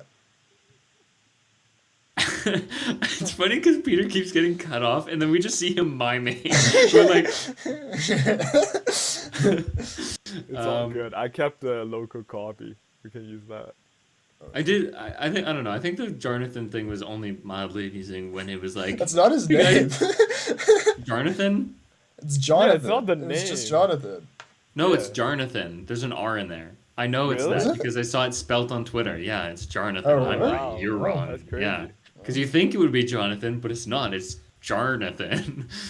Like Jar. Jar Nathan. Like that's No, what I his name is. understand. So the part that I found funny is he was like, "Hey guys, sorry I was late. It's the weather." Like that was kind of funny to me. And then they just like kick him out the window. That was kind of funny. No, because like I really like how they set up the expectations. Like he is someone that Chris Pine knew like in the past or something, Yeah, and I so was he fooled. is the method of Yeah. Yeah. escaping. I find that so funny. That's funny. And it's also, oh, but here's actually, I have another directing misfire in this scene as well, where I know what it is. it's a tonal thing where he's talking about his backstory, and it's like a really sad thing, and we come back and he doesn't give a fuck. Like it's Right? he, He like just doesn't it's care. yeah, like he just doesn't. He's recounting the story of like his wife dying and like being estranged from his daughter, and he doesn't seem to give a shit at any point that like that these things are happening. Okay, I have two things. I've remembered the thing I forgot. This is a big moment, guys, and I wrote it down. It's not going anywhere. So to respond to you, yes, I think that is one of the biggest issues with this movie is that Chris Pine does not give a fuck. And it's like I don't know if there's just no chemistry, but like in all of his personal relationships between other characters, like I just don't feel anything. Even with Yeah, the wife, I was like kind of, but like not really. It still feels like this is a an actor who was brought in for one day, and Chris Pine doesn't really have the chemistry with this day player actor, you know? Like, sure. because Yeah, practically that's what it was, you know? This is not yeah, someone he's spending a lot of time with. And same with the daughter, no connection with Michelle Rodriguez. Those are like the things that are supposed to ground a character, and he's not grounded. So yeah. that's a big issue. Um, how do I connect to that other thing? Um, I will say about the same scene though. My what I thought you were gonna say was after they've escaped, then the guy is like, "Oh, that was weird. I was gonna let you out anyways." Like just kind of like a really Mm. poorly executed button, which is like obviously that's what the joke is that they escaped and they didn't need to. But like I don't know. I think it's one of those like you guys understand? Do you get it? Do you get it? Kind of like Mm. you have to Oh, make it too I didn't obvious. feel that one as bad. Yeah, I don't know. think that was that bad. I will. Okay, I'll say the thing that I remembered though. Now that I have it. So we were talking about how there's those flashbacks and why the wife died. This kind of is like the thing we were talking about with Creed 3 with incomplete flashbacks. Like we see that he's gonna do it, and then we have to reveal later that of course he stole the thing. And I don't know if my problem is that that it's an incomplete flashback and we have to find out later that he stole from the red wizards and is that's why maybe that's my issue, but I think a a larger, more systemic issue of this movie is that Chris Pine's character has no flaws as far as I can tell. So not only does he have no connection with his family, Right. he's not like a flawed character. He's other than he's just kind of like dumb and not really good at what he thinks he's good at doing. So I think what would be more interesting is if he has like a flaw where he keeps doing something he shouldn't be doing, and that has consequences later, and that there isn't that. What it should be based on this flashback is he's a guy who's greedy and he steals things. That seems to be what they're setting up. But then he doesn't steal anything other than like the righteous things, right? Hmm. But like this flashback is telling me that he couldn't be the morally upstanding guy because he was greedy. He wanted that gold or whatever, right? Yeah. And I don't think that's anywhere else in the movie. There's no like he's never pickpocketing things, and that sort of thing is like would drive conflict, right? If he steals from the wrong person, and then suddenly you've got a new enemy, and then you know, like I think also character flaws make characters more um what's the word like you empathize with characters who have flaws because they're Sure. real Yeah. now, right? And Chris Pine, I didn't find him to have flaws. What did you guys feel the same?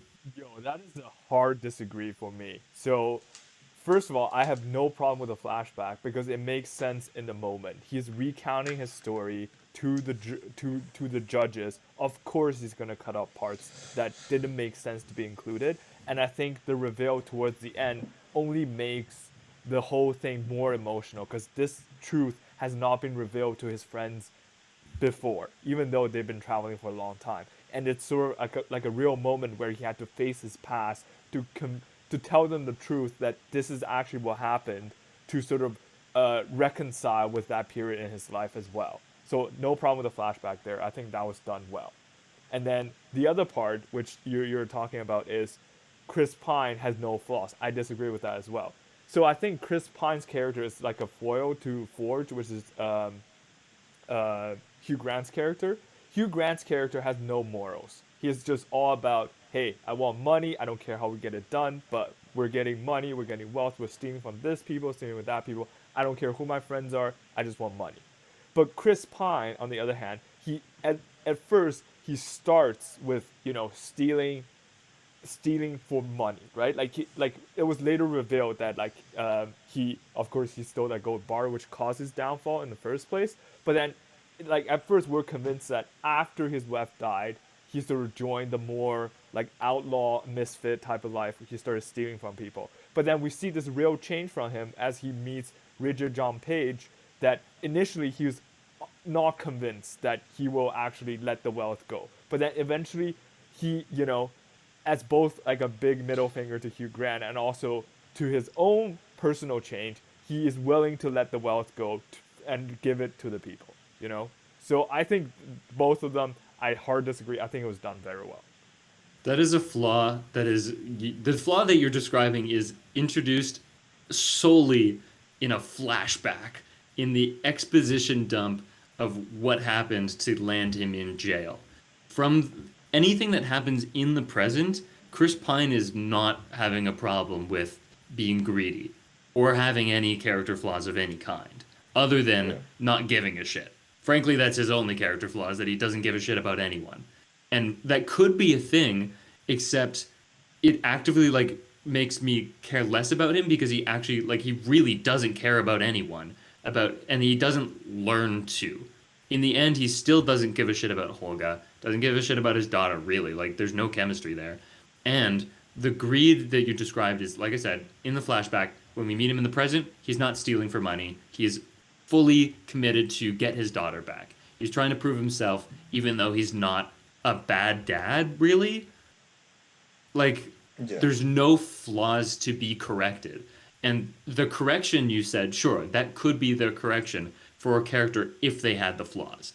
But that he doesn't. He doesn't steal things every time. Think about this. What if it was kind of like Indiana Jones, and any time he was near gold or whatever, this isn't what Indiana Jones is like, but anytime he's near gold, he picks something up and it sets off a chain reaction, Rube Goldberg machine, and suddenly the fat dragon appears, right? Because he was too greedy and he took something he shouldn't have. That is a flaw that causes conflict and consequences, right? That isn't there. My counterpoint to you. What about Han Solo? I think he's very much like a Han Solo-esque character, where he's we learn all these deeds that he's done in the past that sort of render him as an outlaw, a scoundrel type of person, but then he's never done much wrong in the present. And one of the first things we see of him is that he shoots someone in a bar.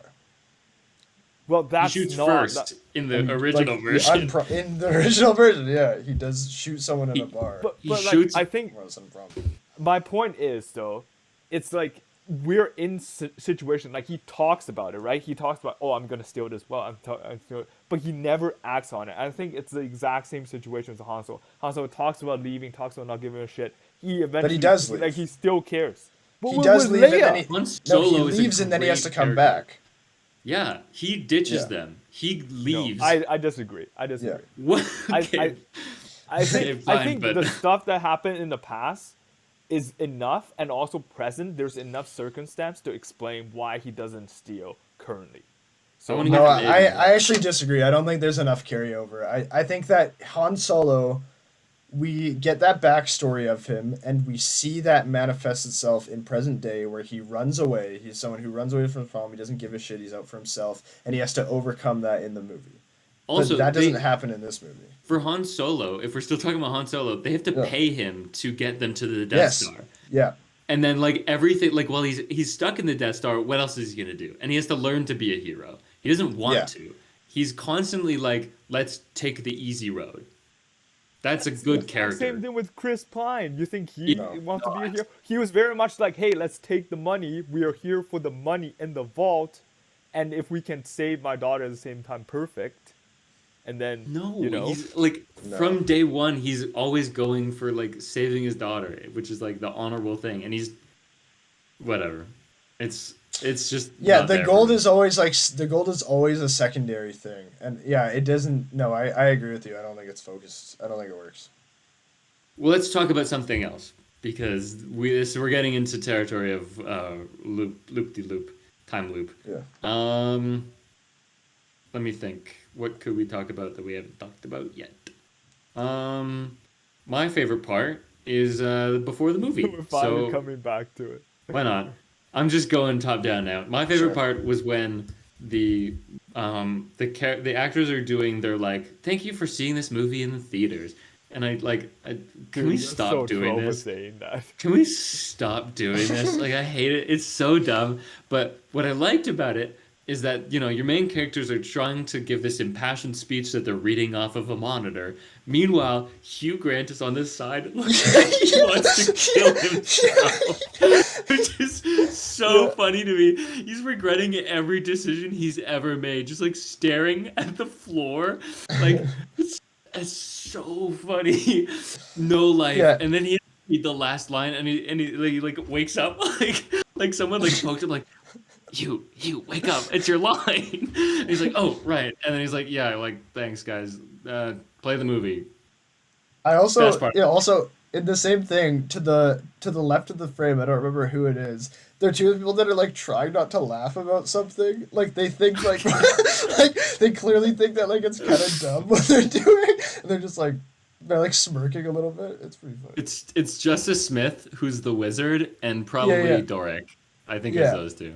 Yeah, they're both like suppressing like little grins a little bit, which is funny. Yeah. Okay, we're back from a break. We don't remember where we left off, so we're just gonna jump in cold. Yeah. The movie starts off with an exposition dump, and it's a lot. So basically, Chris Pine is talking to the corrections people at the prison, and is going through like his whole backstory. For me, we kind of talked about this off mic, but for me, I found it to be a lot to reveal in a flashback with narration instead of like there's two different types of flashbacks. There's the kind where you're in it, and there's the kind where we are glossing over events with someone narrating. And I find the latter is less affecting, and it's more like it's more exposition-y, whereas the other one is if you're in it and you're watching events play out in real time, that's when you get like emotional connections. And I think Sure. at such a key part of the movie where we need to meet these characters and like these characters and establish those relationships, which are the wife who's about to die very quickly, the young child, you can still have a connection to a child who is a baby, and the kid grows up as well. This is like 10 plus years is in this flashback, and I think there's too much to get through and not enough emotional connection, so it starts it off on a bad foot for me. Now I know you guys maybe had different opinions, but let's hear My problem, I don't think it's too much to get through. I think it's fine to give that much information and find overbearing, but I do agree about the emotional connection thing. And I think that kind of speaks to the tonal shift I was talking about earlier too in that scene, which is weird, where it's like, yeah, I don't feel connected to what's happening because we are just kind of glazing over it, but I don't, yeah, so that's my problem, is that I don't feel connected to it. I don't feel like it's too much information to give in that segment though. I wonder if they had even just like picked, like if they had made it one scene somehow, instead of 5 or 6 or more. Like Sure. there were so many like, and then this happened. Like then the wife died, and like there's a lot to get through. And if they were able to make it a little more concise, and then live that one particular moment, I think that would do so much for it. Um. Anyways, Peter has a point for um things. Basically, we were talking about how the graveyard scene, which I found mildly amusing, the fact that they have a 5 limit question. Five, Yeah, it was is fun. that right? A 5 question Yes. limit for each 5 limit corpse. question. A 5 limit question. You can answer this about this The limit. math. This calculus. Do the math. Yeah. I love the one who's like, they're like, "What's 2 + 2?" And he goes, "I don't know math." Dies. like, like it's the answer you didn't expect, but he dies anyways. I found that really funny. Yeah. But the first conversation they have with the corpse is fully revealed in a trailer, and I found that not that funny the second go around. Peter? Yeah. I agree. I think it's really great that Ada and I were talking about it during the break to show things out of context. Because when you're in the movie, you still get a different experience with context. But like for these scenes, I think it just ruins the comedic, the entire scene. Like it's just not as funny the second go around, like Alex said. But it didn't ruin like the conversation that happened after with the other corpses. But it's just like when you see that scene happening and it's the exact same in the trailer, you're like, okay, I know exactly what's gonna happen next. I like it when Yeah. movies surprise me. Yeah. And also, I don't know if you guys stayed till the very end, but there was actually a post-credit Yeah. scene of the guy that is still alive because he didn't finish the 5 questions. That was not funny. It was kind of like those like, yeah, of course that's what it's the guy we forgot about. That's a classic Yeah. mid-credit scene gag where it's like, oh, remember Yeah, this yeah. guy that everybody forgot about? Well, he's still doing nothing, and I'm like, yeah, I bet he is. I bet he is doing nothing, and it's not funny because he's not doing anything. That was different post-credit scenes for different folks, I suppose, but. Um, There is one thing that they didn't put in the trailer, though, that I found very funny, and it is a person. A small person. Bradley Cooper plays a halfling, and he is half the size of. Did he still Bradley Cooper, like, proportionally? But he's, like, half the size of every. He's, like, the size of their Yeah. knees. And he's Yeah. Holga's ex husband or something. So funny to me. I just like Bradley Cooper, so. What that was worked for funny me. about that to me was that because of he's so small, we're never that close to him in the shot. So I was like squinting, like, is that Bradley Cooper? Like, is that a guy, or is that just a guy that looks like him? Yeah. And I don't know. I think the other funny thing was you mentioned this, and I was thinking about it. Is like I was already thinking like, oh man, this is just Guardians of the Galaxy but worse. And then you have Bradley Cooper playing a smaller character, and I was like, hey, you're basically doing the same thing. But no, it was nice seeing him. Last fun thing I had was the end credit. The credits start playing, and they got Tame Impala to make a song for them. Oh, I did think they? I didn't even recognize it. I didn't it was. stay for the end credit. But did you I guys know caught that them. Tame Impala is actually one guy?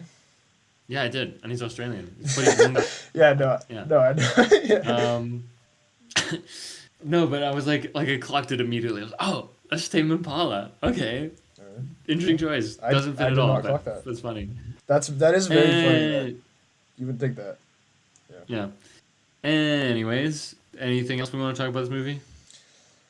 No, so Perfect. Movie. Peter, and you know what time it is.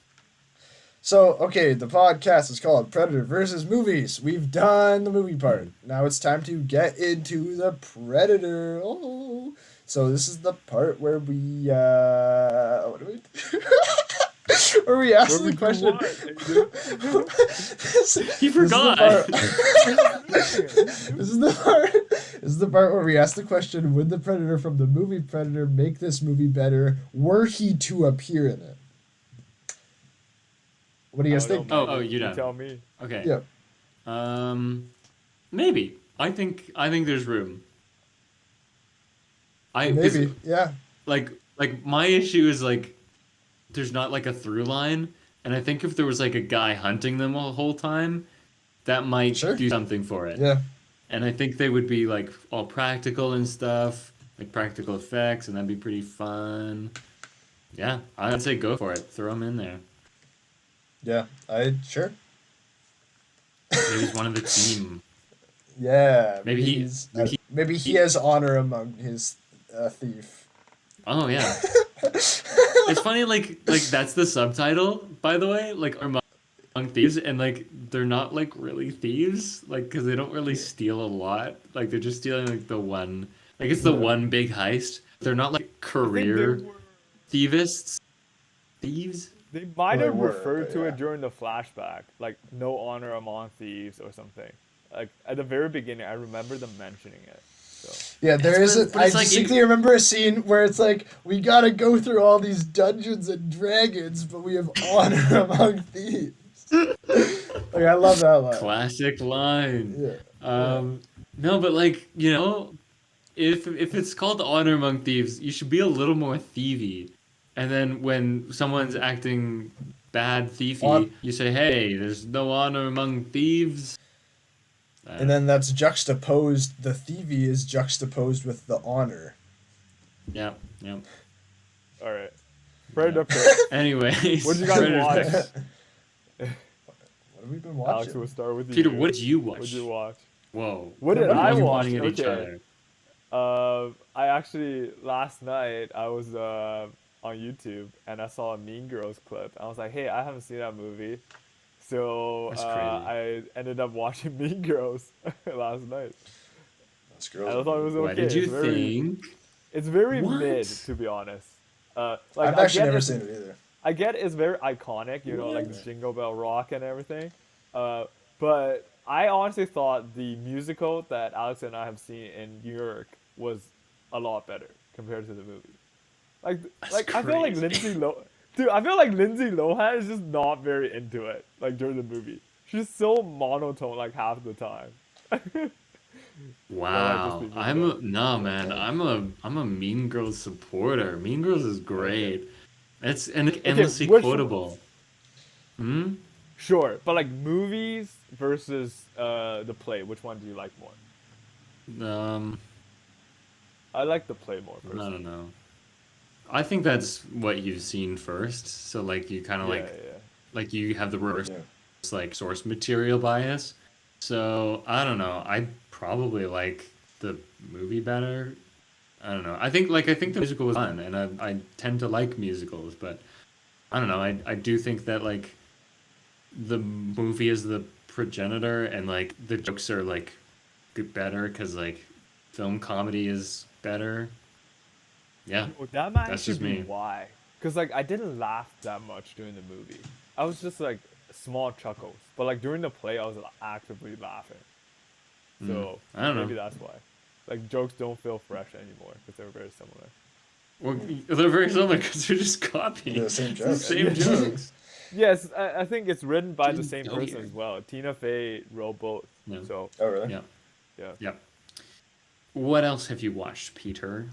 That's everything, man. Hell yeah. Fantastic. We'll Aiden, what move have you on. watching? We have So some I've been doubles in. I've been continuing to. I'll save those for last then. So I've been continuing to watch The Wire. Very good show. Very very very good show. Finished the first season. Great end to it. This show is really really good at operating in gray areas and like moral gray areas and stuff like that. It's really good at making you like feel for a character in one way but then like think they're awful in another, and it's a really good job, does a really good job of balancing things. There's a really great moment. I love the character of D'Angelo Barksdale a lot, and he has a really really great moment where something he's referencing a story he told earlier in the season, and like I just don't want to give it away, but it's a really great moment. And yeah, no, it ends really well. I've gone on to season 2, which so far has been great as well. It, like holding on to like some of the same characters from before while also moving on to something new and not feeling cheap. Like, because the premise of the first show is that this team is assembled and they need to get a wire going in order to take down this drug operation. And so it's like you could do the second season in a really cheap way where it's like there's a new crime and they need to assemble A the team new again wire. and then get another wire. But no, Yeah. it's like they're very organically kind of putting everything in place, and I think That's that's really really good. I That's really really good. appreciate that. So yeah, I've really liked that so far. I would recommend The Wire to anyone. I've also been continuing my David Lynch slash Steven Spielberg watch through, although I have not stayed up to date. I have not watched any Lynch films in a little while, but I did watch both artificial intelligence, and Close Encounters of the Third Kind for the first time. Um, I'll start with AI. This is a movie that I've heard kind of like mixed things about, but I thought this was an incredible movie. I think some of my only complaints are just that I think towards the end some things that are explained a little too much. Where it's I think that through superb directing there is things that are made very clear just visually that then are kind of said out loud, and it's like, oh, okay, I don't know about that. But yeah, it's. I think it was a great movie. It's very well directed. That Spielberg guy knows what he's doing. Yeah. Um, there's some great shots earlier that like I don't want to spoil it, but like some shots that like foreshadow really well, just with very simple visual language, like what's to come. There's like there's one shot where basically the boy who is an artificial intelligence robot is looking for the blue fairy like from Pinocchio to make him a real boy. Like that's like a big part of the plot of the movie.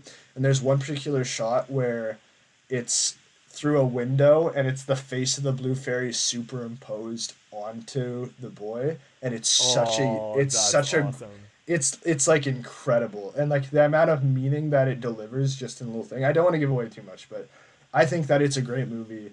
I don't understand why this would be, well, I kind of do understand why it would be somewhat maligned, but I really liked it. And then I also watched Close Encounters of the Third Kind. This is another movie that I also really really loved. This was really great. This was I was talking to Alex about how I really love how in the end, like for the last like 20 minutes or so, we just take a break from the story more or less. Like the story's done and we're just like it's just this prolonged alien contact sequence. And I think it's great though. Like the like wonder of discovery, and like I think you can definitely see the film, especially having seen the Fablemans, as kind of like an allegory for his process of becoming a filmmaker, where in order to go out into the great beyond and discover, he had to leave everyone behind, and he's this thing that he's obsessed with and no one else seems to get, and he has to do it, and it breaks his family apart. Like it's great. There are so many great moments that like a lot of like wonder, but also like really just well made sequences just from the family. Like some of the most impressive parts of this movie to me are just the it's when they're in the he's in the bathroom. He starts out and he's in the shower, and he's like and his wife comes and talks to him, and there's a great moment where they're like banging the door open and closed, and it's just like just a great blocking thing. And then there's a shot where they run out into the bedroom and he tries to jump over the bed to get to her, and he falls short of the door as he closes it. Just like amazing staging. I thought this was a great movie. And then, so the other two movies I did watch, I saw with Alex. There's a local theater putting on a double feature of Scott Pilgrim versus the World Ew. and This Is Spinal Tap. And so I saw both those movies with Alex. My personal thoughts. Alex and I kind of agreed that there was an intermission in both movies, and we kind of both agreed that for Scott Pilgrim, the first half we were like, yeah, hell yeah, and then like in the second half it kind of goes like, okay, let's Okay. get there. Like, there's kind of a Yeah. problem where like we know what is going to happen. Like like he has to fight all of the X's, and it's like, okay, how many are left? Okay, there's three left, so he has to fight. Let's get there. Let's get there. Come on. Yeah. But it's still a very fun, very smooth, very stylishly directed and edited movie. Good times. Then I also watched Spinal Tap, and Spinal Tap was also I thought it was also quite funny in a lot of ways, but then there were some parts where to me, it was like just things were going on too long for certain parts. But um, I thought it was quite funny. It's the same people that did like Best in Show, and I personally prefer Best in Show, but I thought it was really funny as well. Yeah, so I'll also comment on those last two. Scott Pilgrim, very, very, very strong first half. Like maybe five for first half, and then just like sharp downturn for a second half that's like, okay, I yeah, like what Aiden said, like I get the point. You kind of get like he fights two evil exes, and you're like, oh, this is what the rest of the movie is. Like he's just gonna Yeah. keep fighting people, and they like each fight is very visually distinct and different, and they like I applaud them for making them different because it would have been way more boring if they weren't. But even then, like when we got to the twins, I was like, okay, sure. And the twins don't even have a character. They're just across an arena, basically, and Yeah. looking angry. Like that's as much. I was like, okay, seriously, you're not even gonna try on this one. And then I was Yeah, so but it's tired. those are the ones that's like we have to get those out of the way before we. Yeah. Yeah, like when we get to Jason Schwartzman, I was like, okay, like I'm so tired of this. This movie is just kind of like it's been one note for a long time. But again, first half is super strong. All the characters are so good. Like Scott Pilgrim is a dick, and I love him for it. I love the band, like Kim, and I don't know what the lead guitar guy is really funny, and Young Neil, and Knives is really funny, and Kieran Yeah, Culkin yeah. is really funny. Like everyone is doing so good in this movie. And like Edgar Wright is just like killing the direction. Like he's just having so much fun with Yeah. camera stuff. I like when Knives first hears them play and it's the band playing and then he zooms out and it's like the living room has Yeah. extended. I was Yeah. like, this is awesome. Yeah. Great movie. I also And I've then seen this a million times before, but the gag of when Scott jumps out the window is so fucking funny. every time. Even Every though I've seen time. that a million times, that is still so funny. Yeah. God, no, Yeah, no, I love it.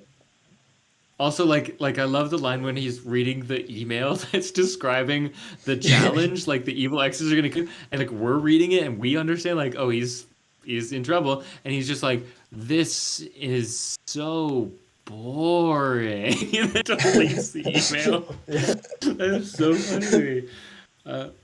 Anyways, I could talk about that movie all day, but this And is the Spinal Tap is also casting is- fun.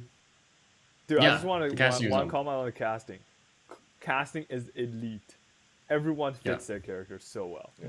Mhm. You know. That is true. Okay, so there's a Spinal Tap. It's kind of hard to follow Scott Pilgrim just based like when these movies came out. Sensibilities are very different.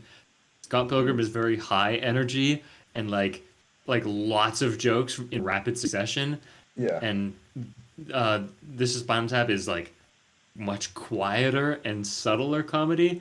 Now that didn't stop us from like we found a lot of the jokes really funny. Like when the guy is stuck in the cocoon, or like when they're like lost trying to find the stage and they find the same guy. And they're like, oh, we've gone in circles. Like we were laughing really hard. But Also, the Stonehenge thing is hilarious. Like that Stonehenge, that oh my is God. so funny. When the thing And- is lowered down, that's really funny. and like the turn it up to 11 scene. I've seen that before. I've seen that entire Yeah. clip on YouTube. Still Yeah. funny. Like Yeah. that's a mark of a good movie is if you've seen the clip before and you're still laughing any other time Yeah. you see it. But yeah, like I just think it was hard to follow Scott Pilgrim. It also kind of like got into like a predictable rut by the second half, I think, as well. Like when it was like, oh, the band is falling apart and we're fighting with the manager and oh, the two lead band members aren't friends anymore. This might have been the first movie where they did that, but it's far from the last. So I've just unfortunately seen that a million times since this movie has come out. And going back Yeah. to what could be the original or one of the first, it's like this is just something I've seen before, you know? So that kind of like overarching narrative wasn't really as interesting for me, but yeah, it was still like a great time, and I would watch that one again. Other things I saw, Succession had a great new episode, like really earth-shattering consequences. Go watch Succession, great show. I've been watching Beef. I forgot to mention this last week. That's the A24 television series on Netflix with Stephen Yeun. Yun. Yun? It's Fuck, that was Steven close. Yun. I'm pretty sure. Yun? I don't know. And I think it's Ali Wong. So like I'm having a great time. It's not perfect. There's like things that I'm like, I'm not sure about that. But like the characters are really well realized, and I just like this idea like these are characters who who have very different like lives. One is super rich and one is really struggling, but both of them just have like so much rage inside of them, and they found like this outlet in like pulling what are essentially pranks, but like they're like not like they're kind of malicious pranks, like constantly getting back at one another. Like that's their outlet for their anger, and it's so good. And I love how every episode ends with a needle drop. And the first one, like I was like, oh my god, what a great song. I shouldn't say what it is, but like just watch that first episode when the needle drop happens. I was like chills. Like this is a great moment. Um, I watched a couple movies. I'll try to be quick about this. I watched the Texas Chainsaw Massacre. Fucking scared me. It's very low budget and kind of not a lot is happening in that movie, but I can see why it got so famous. Watched Jennifer's Body. Loved that movie. That was an amazing. I really really liked it. Um, it's just like a really interesting like feminist movie that's like black comedy and horror and possession and like just crazy shit. I loved it. And I watched Juno. I didn't like Juno very much at all. You know, I was Never seen surprised. it. I was You people just couldn't get saying enough of like Michael Cera when you there's no first. Michael Cera in that movie. He's barely in it. Oh, really? Yeah, and he's on the poster, so I thought he was the main character, but it's like about everybody else. He's like the Oh, sixth lead or something. I don't know. But yeah, even like not just that, I was like, oh, this is just kind of like whatever. I think it's like Peter's reaction to Mean Girls was my reaction to Juno. oh. Like, oh, I'm that's it? very surprised you didn't like Juno because I thought Juno was a really good movie. Like, um, so it was who's the Whiplash guy again? J.K. Simmons. J.K. Simmons. Like, it's really like it's a very heartwarming movie. I think, like it's probably one of the reasons why I like Juno so much. It's like it's this very real situation where people are going through, and you see how the characters, their struggles, what they're going through, and it's just a very lovely story when it all comes together. Like, what was why didn't you like about the movie? I don't know. I was just kind of like bored. I was like nothing like stood out to me. It wasn't like, oh, that's great cinematography or like, oh, that's great direction. The story is just kind of like whatever. I don't know. Like I just never really like connect. It never grabbed me. You know, there it was missing that wow factor. It was just like okay, that was like an adequate teen movie about a pregnancy. I was like, okay, sure. That's just it. There just wasn't, like there wasn't the Lady Bird factor. There wasn't the Mean Sure. Girls factor, the Jennifer's Body factor. Like all these movies like make me like feel something, joy, whatever. But like this one didn't. That's all. Anyways, we gotta wrap up. Next week we're gonna probably be doing Beau's Afraid, the new Ari Aster film. I'm very excited for this. I've heard mixed reactions. Some people are I've heard saying mixed it's reactions too. the worst thing ever, and that like it's career suicide for Ari Aster, Yeah, and that he there's needs no to way that. apologize, Yeah, and that makes me more excited. Like I'm like this is gonna be great. yeah, So yeah. I'm very excited for that. If you like us, check us out on Instagram and Twitter at Predator v Movies. If you like my opinions on films, check me out at underscore Alex Gordon underscore. I make reviews. I also have a letterbox that's 810 Sunny. That's 810SONNY. My name is Wombo. I also leave reviews sometimes. Peter, do you have anything to plug? No, I don't think so. Well, it's Oh, you know what that crazy. means. Peter didn't plug anything, which means that you are contractually obligated to leave a review. So review our podcast on whatever platform you're listening on. Tell us what you think. It helps us. It gets more people to listen to us. Leave a star rating. Give a like if you're on YouTube. Leave a comment. Literally any form of engagement. Just fucking talk to us, and we'll love you forever. Thanks. Yeah. Anyways, I'm Alex, Outro. I'm Peter. I'm in. and this was Predator versus Movies. Until next week. Pew, Boo! Ah! pew, pew. How do I stop recording? I don't know.